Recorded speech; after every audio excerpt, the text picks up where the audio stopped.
Good morning.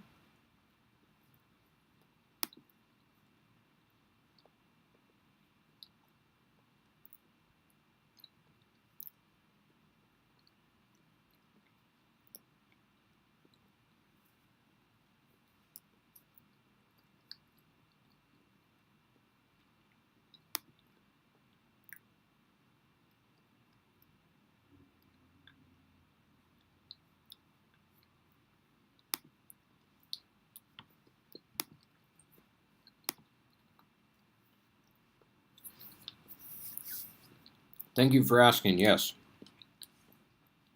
I. It was kind of weird. I felt quite sick in the morning. Like 7 o'clock yesterday. I felt really achy, and then like as I was in the um, wolf den yesterday, I started to feel better, and then I kept continuing to feel better until about noon, I would say, and I was like, all right, I'm good to go. But then going into the afternoon, I started to feel more achy again, and then at about 9 o'clock, it just completely stopped. So it was kind of a weird graph of achiness versus time. But I feel completely normal today, which is what apparently happened to my mom too. So I think I had pretty much the exact same reaction as my mom.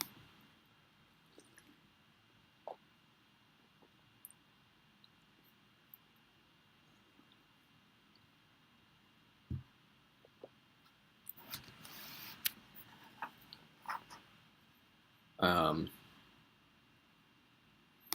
but I probably took like 4 hours of naps yesterday. Like I just could not do anything. Okay, so let's go ahead and get started.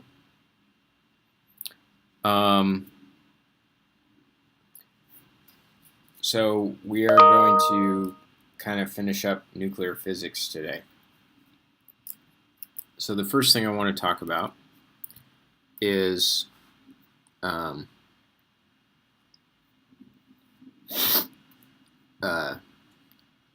appropriate unit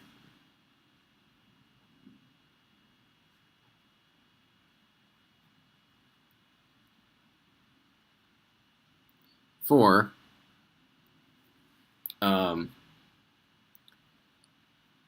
nuclear masses. Okay, so that unit is called the atomic mass unit.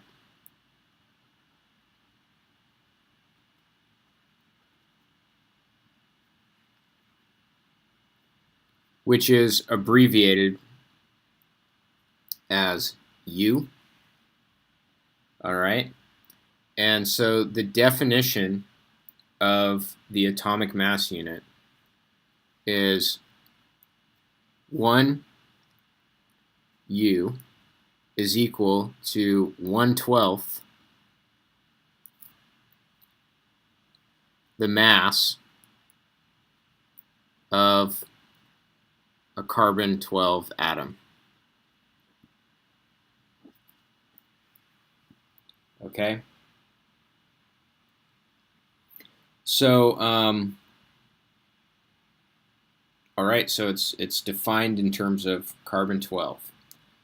And so if we were to put this in kilograms, it's approximately, so not exactly, but approximately equal to 1.7 times 10 to the minus 27 kilograms.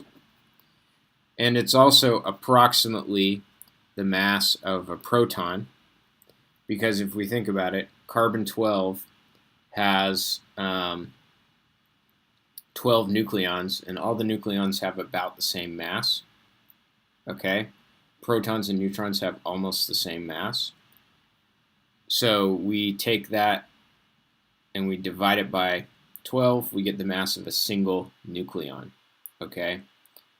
So it's also approximately the mass of a neutron. All right, so that's what the atomic mass unit is basically telling you, is the mass of a proton or neutron, but not exactly. Okay? In fact, if we were to get really precise, the mass of a proton is 1.007276 atomic mass units. So it's slightly more than one atomic mass unit. The mass of a neutron is 1.008665 atomic mass units. So a neutron is ever so slightly more massive than a proton. Pretty incredible that we're even able to measure these masses, but we are. And then the mass of an electron is 0.0000549 atomic mass units. And this is approximately 1/2000th the mass of a proton. That's just a handy dandy, just, you only have to memorize one. You either memorize the electron, or you memorize the proton, and then the factor of 2000. So we're going to be using these extensively today.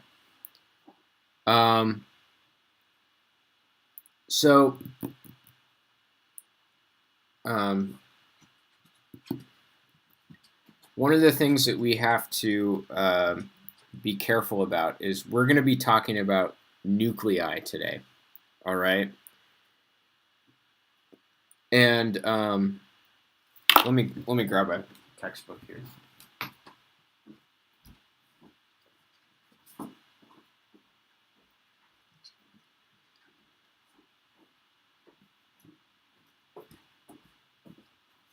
So here I have a textbook. It's called Basic Nuclear Engineering. Okay, I just was in a used bookstore and I saw this and I'm like, it's $6. I'll grab it.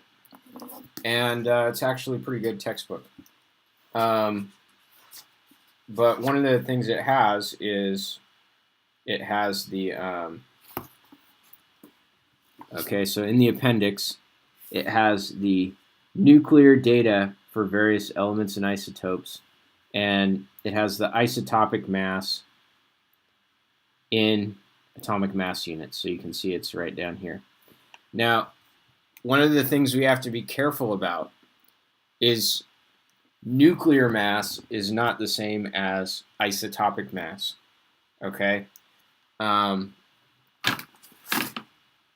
I will tell you why. So when I say nuclear mass,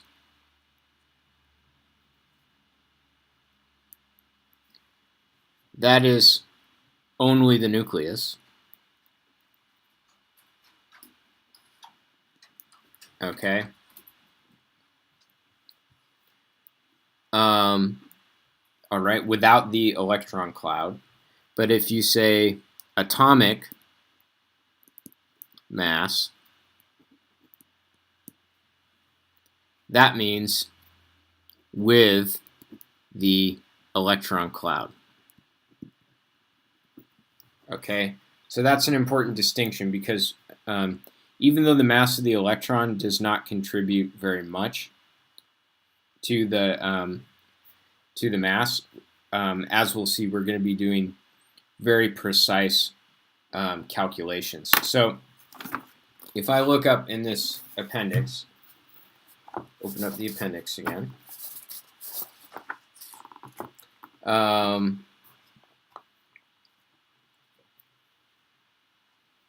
I can see that the atomic mass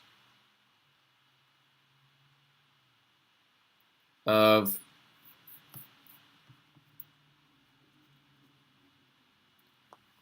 helium, okay, is equal to 4.00260 U's, atomic mass units. All right, so this includes the electrons. So what if I want the nuclear mass?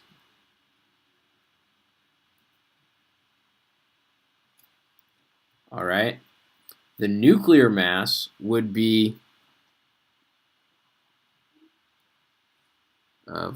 for helium equals 4.00260 minus the mass of the electron cloud. So we have helium has 2 protons, so therefore atomic helium is going to have 2 electrons as well. Okay, so we got to subtract off the mass of 2 electrons.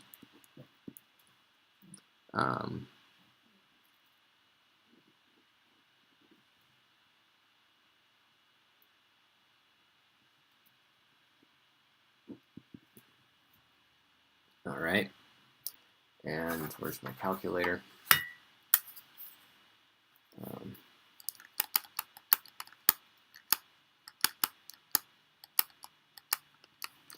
And so we get 4.0015 U is the nuclear mass. Okay, so there's a slight difference between the two. And because these calculations have to be carried out with high precision, it actually makes a difference. Okay? Now, I have all my data written down because it's hard to remember all the data for this.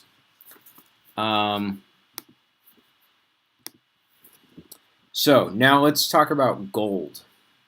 All right. The nuclear mass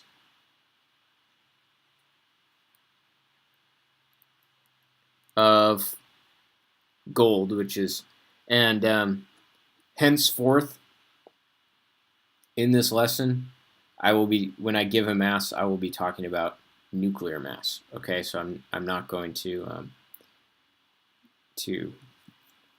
say that again. So gold has the symbol AU. It has atomic number 79. And there's an isotope of gold with 197 nucleons. Okay? The oh crapola, I didn't.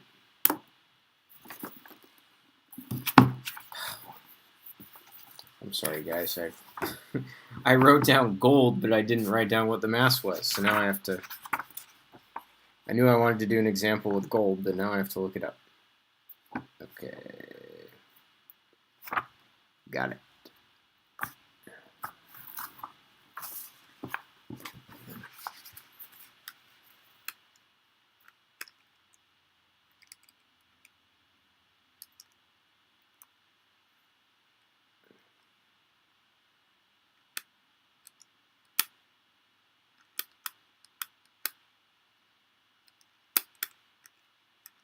Okay.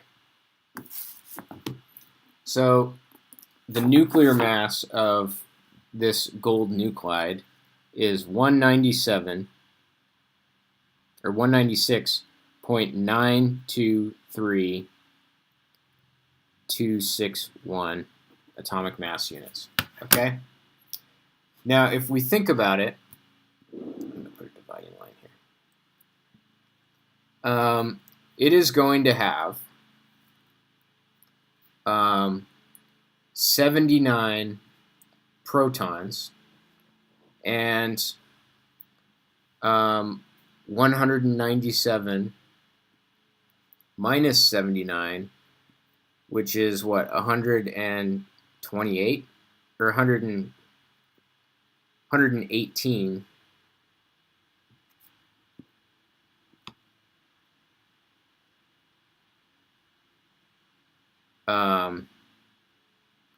Did I do that right? I think I did. Neutrons.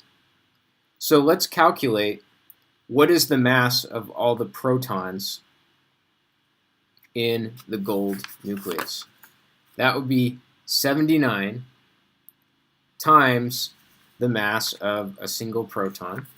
Okay, so 1.007276. And then let's figure out what is the mass of all the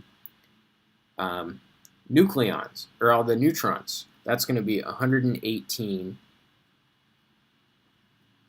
times the mass of a neutron, which is 1.008665. And I'm going to add these together. Okay.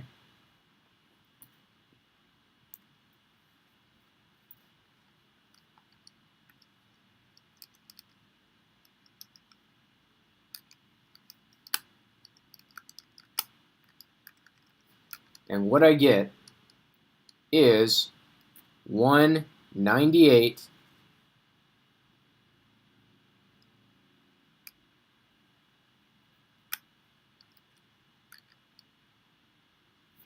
.597274 atomic mass units. Okay. Let me just double check something here.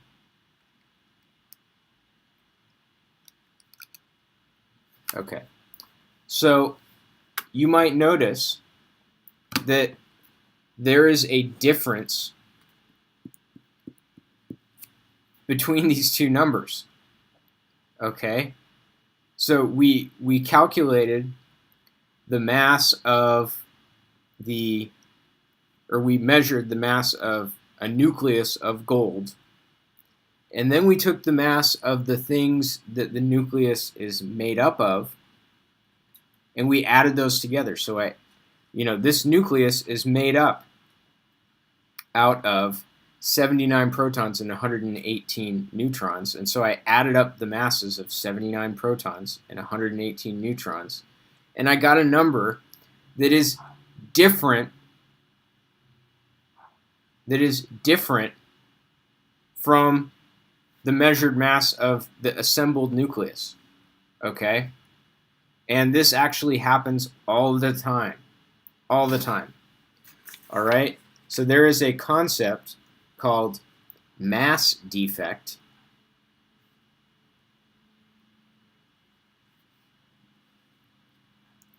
which I will call delta M, and it is the mass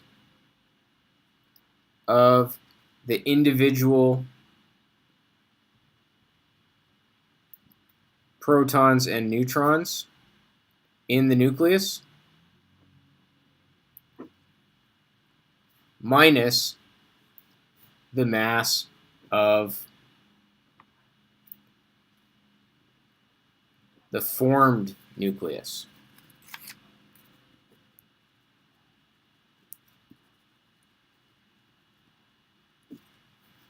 Okay? So in this case, for gold, the mass defect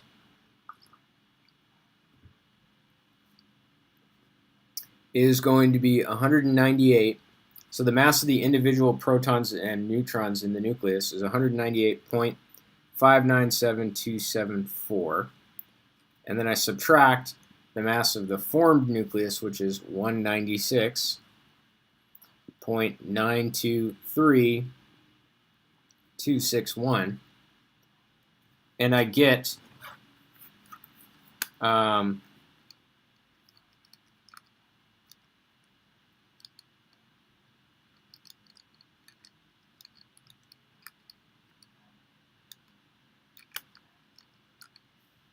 1.674 atomic mass units.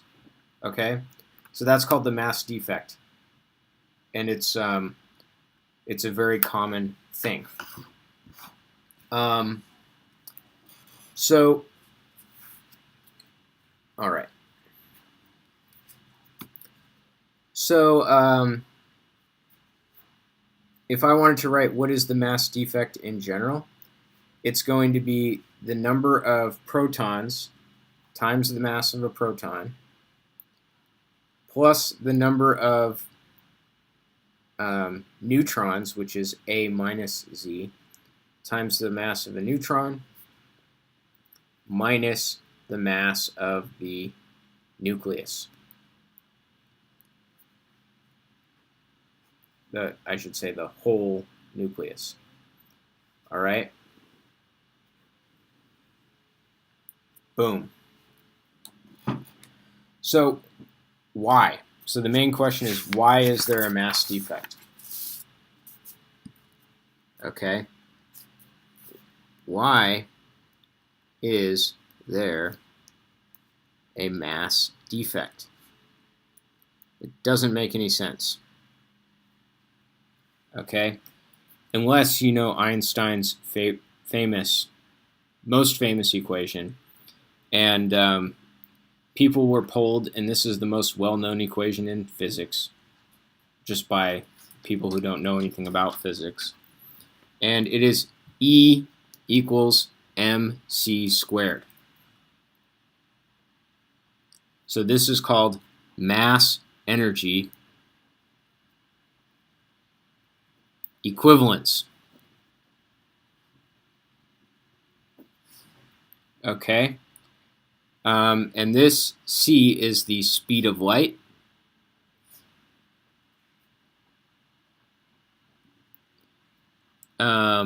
C equals 3 times 10 to the 8 meters per second.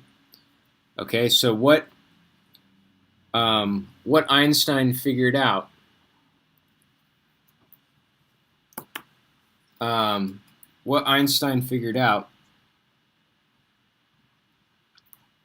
is that energy and mass are equivalent to each other. Okay, so if you add energy to something, you are also adding mass to that thing. All right. So if you think about it, so that explains why there is a mass defect. Because think about it, if you had a nucleus of gold, gold is a stable nucleus. Gold does not just fall apart. So imagine you have a nucleus of gold, and you want to separate it into its component parts. You want to separate that nucleus of gold into its protons and neutrons. Okay? Because gold is stable, you're going to have to add energy to the gold to take it apart. All right? So you're adding energy to remove all the individual protons and neutrons and separate them from each other. So because I added energy to do that, because it takes effort for me to do that, okay, that means that I'm also adding mass, because mass and energy are equivalent to each other. So that is why the mass of the individual particles is greater than the mass of the formed nucleus, because it takes energy to go from here to here. And so therefore, I have to add energy to the system, and so by mass energy equivalence, I also added mass. Okay? So that is why there is a mass defect, is because you added energy to separate the gold nucleus, which means you also added mass. So there exist particles where the mass defect is negative. If the mass defect is negative, that indicates that there's a large instability in the system. Okay? So negative mass defects means that, because that means that the particle just wants to break apart spontaneously, essentially. Let's just do a quick example here. How much energy does a human hold? How much mass energy does a human have? Okay. So a human has a mass of approximately 50 kilograms. So m times c squared. So that's 3 times 10 to the 8th meters per second squared. All right. Oh boy.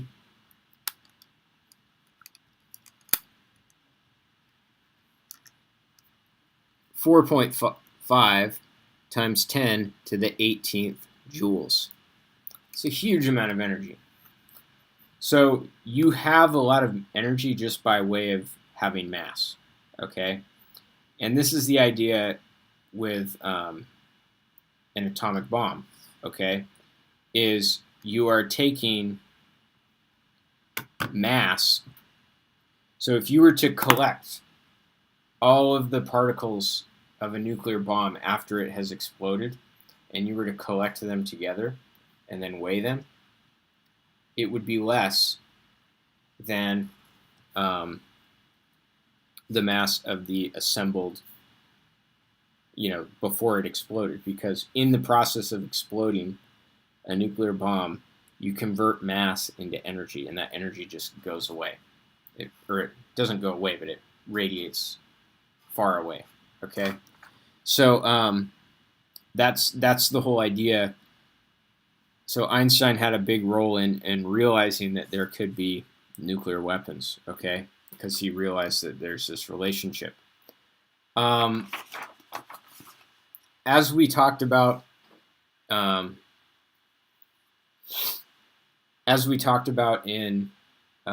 earlier, joule is not a very good unit for energy on the atomic scale. Okay, so we're actually, when we're talking about energies of nuclear reactions, the more common unit, so let me box that in. I should probably box that in. A more common unit of energy for nuclear physics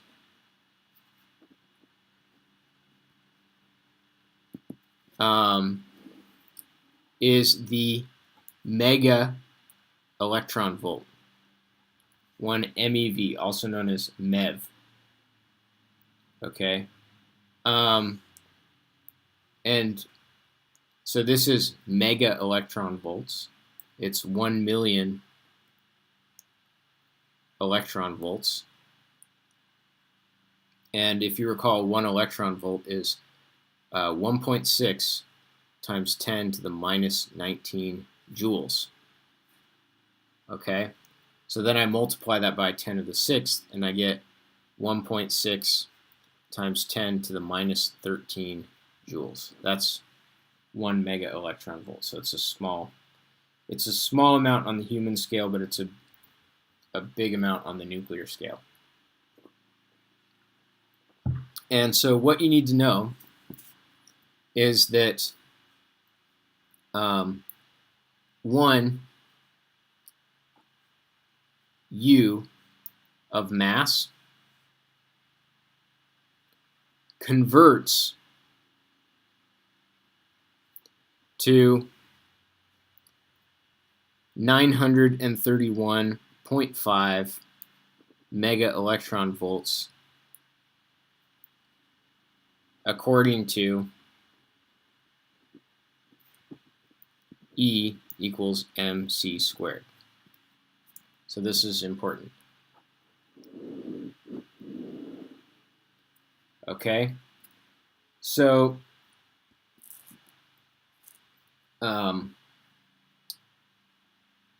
mass, atomic mass unit is a unit of mass, is equivalent to energy according to Einstein's formula. Okay, and so the equivalent of multiplying by c squared, but because we have weird units that we're using, so all you have to do is multiply it by 931.5.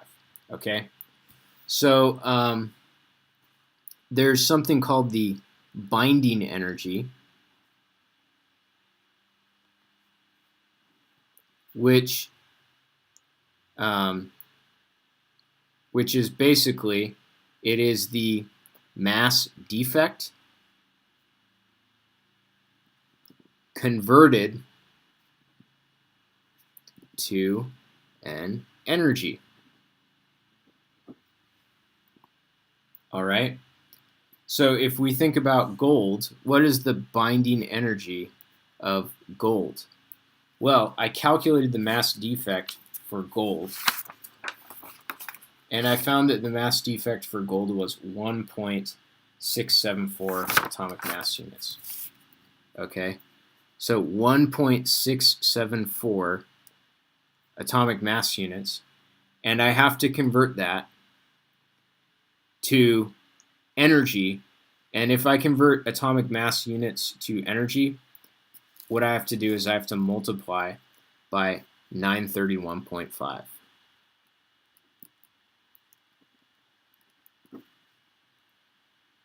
Okay. So let me do that. And that's 1,559 MeVs. So that is the binding energy of gold. And so what that means is that if you want to take a gold nucleus and you want to completely bust it apart, you would need 1,559 MeVs of energy in order to do that. Okay? So the binding energy is telling you how much energy do you need in order to bust something apart. Okay? And completely break it into its component pieces. There's a related concept called binding energy per nucleon, also known as BEPN, or that's what I call it. And it's equal to the binding energy divided by, okay, the binding energy divided by the number of nucleons per nucleon. So we just divide by the number of nucleons. So if we think about gold, we just calculated its binding energy. So that was 1,559. And then we divide by the number of nucleons. Well, how many nucleons did gold have? It had 197 nucleons. So I divide this by 197. And what I get is that the binding energy per nucleon of gold is 7.92 MeVs per nucleon. Okay? Now, it is interesting to do a graph of, so we could think about binding energy per nucleon as like sort of your pound for pound strength of the nucleus to hold together. Okay? So BEPN, if we graph binding energy per nucleon versus mass number of the nucleus, the graph looks kind of like this.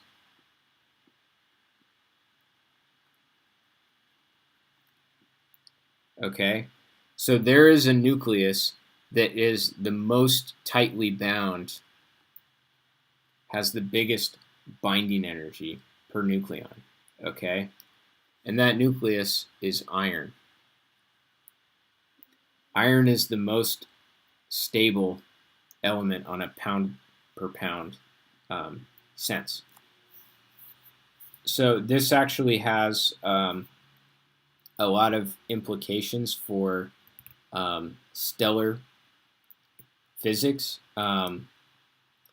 So basically any element to the left of iron wants to undergo fusion, okay, or can't undergo fission, it undergoes fusion. And anything to the right of this line undergoes fission and breaks apart. Why? Because nature wants to become more stable. So if you're to the left of this line, to become more stable means to increase the mass number of the nucleus. Okay? So that means you need, and to increase the mass number, you need to fuse nuclei together. Okay?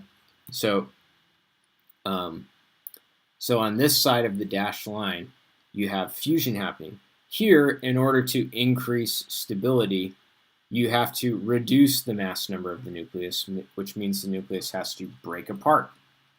Okay, that's fission. So in stars release energy with fusion. Okay, so what happens is a star is made up mostly out of helium. Helium is the most abundant element in the universe. Okay, or hydrogen. Why did I say helium? Did I say helium? I meant hydrogen. Hydrogen is the most abundant element in the universe. And a star takes hydrogen and shoves them together and turns it into helium. Okay? So in a star's core, fusion is happening. It's turning it into hydrogen into helium. Okay? Then eventually most of the star has been converted to helium. Then it starts fusing helium into carbon. And then it starts fusing carbon into oxygen. And it starts fusing oxygen into, I can't remember what comes next. But there's a whole, basically, the fusion happens, and the stability of the nuclei creeps up, until the star will eventually start producing iron in its core. All right? And once it produces iron in its core, you have the most stable element in the core. So fusion doesn't get you any more energy once you have all iron or mostly iron in the core. Okay? So at that point, the star stops producing energy and it goes out. And so what happens is the star is producing all this energy, and that's the reason why the star is big. Once the star stops producing energy in its core, the star is then able to collapse. And when it collapses, it can have a giant explosion called a supernova. It can leave behind a black hole.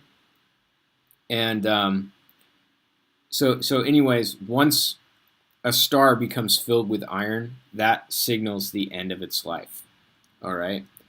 And every element with an atomic number, so as I said, a star cannot produce by fusion any elements greater than iron. Okay? So then the question is, how do we get all these other elements? All these other elements come from the supernova explosion that happens at the end of a star's life. Okay? So if you, this just blows my mind to think about. If you have a piece of jewelry that's silver or gold or something, that's on this side of the graph.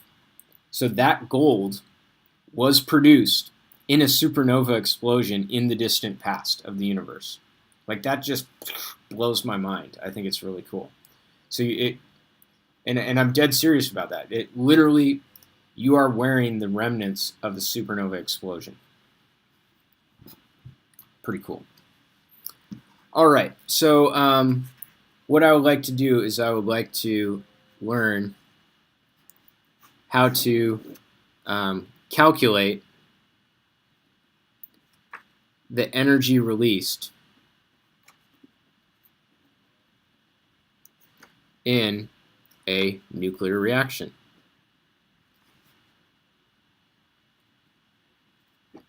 All right. So I've got a reaction that I wrote down somewhere. Okay, so let's suppose we have a neutron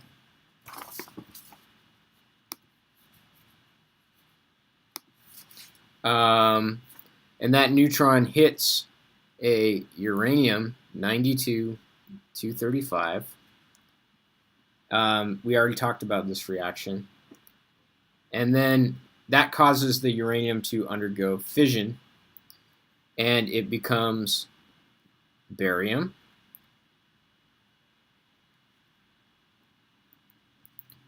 plus krypton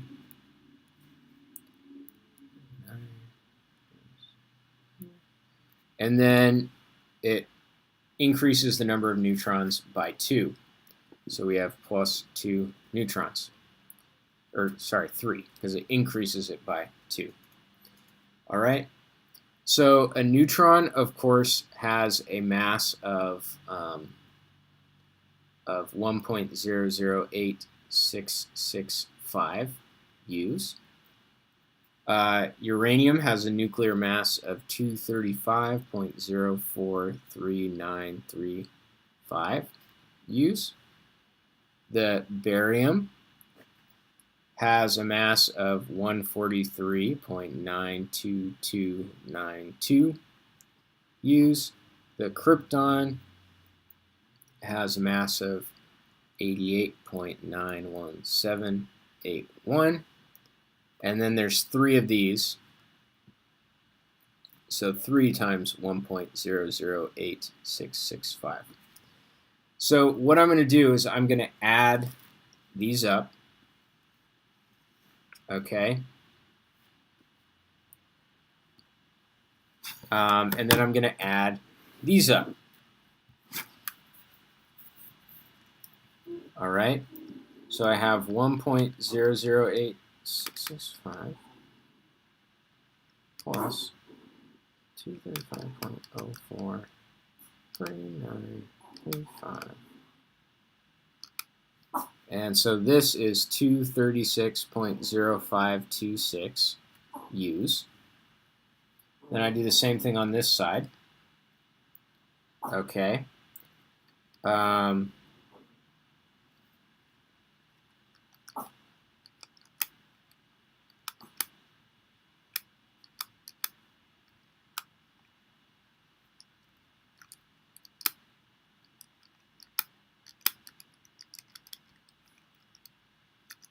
And I get that the products of the reaction have a mass of 235.866725. All right, atomic mass units. So we can see that the mass of the products is less than the mass of the reactants. Okay, so what does that mean? It means because they have less mass, that means that they lost energy. Energy was lost when this reaction happened from the particles. Okay? The amount of energy that was lost is then harvested by us to run, to produce electrical energy, to power your home, for example. Okay? So we are using this difference in mass to, this difference in mass corresponds to an energy released, which we then use to power something. Okay? So what I'm going to do is then subtract these. Okay? So subtracting them gives me, so I have 236.0526 minus answer, gives me the change in mass from the reaction is 0.185875 atomic mass units. Okay? And then I'm going to convert that to an energy, all right, by multiplying by 931.5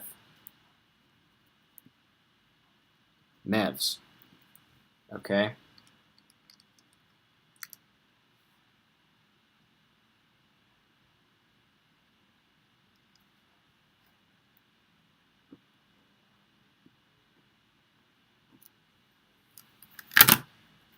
So I get 173 mega electron volts per reaction that occurs. All right, so that's the energy released. What form does that energy take? It takes the form of kinetic energy of these particles. So basically, these particles start out at rest, and then after the reaction occurs, they're flying all over the place, and they now have the total amount of kinetic energy is this. And so this isn't a lot of energy on the human scale, but when you have a lot of uranium, it can produce a substantial amount of energy. Okay? So let's review. To calculate the energy released in a nuclear reaction, you find the mass of the products, or wait, it's going to be the mass of the reactants minus the mass of the products times 931.5 MeVs per U.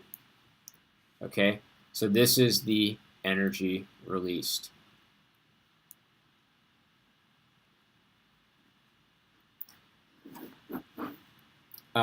In some cases, the energy released is actually negative. And what that means is you need to supply energy to make the reaction occur. So a good example of that is called elemental transmutation, where you actually hit a nucleus with particles, and if the particles have enough energy, they actually stick into the nucleus, and so you can actually change the identity.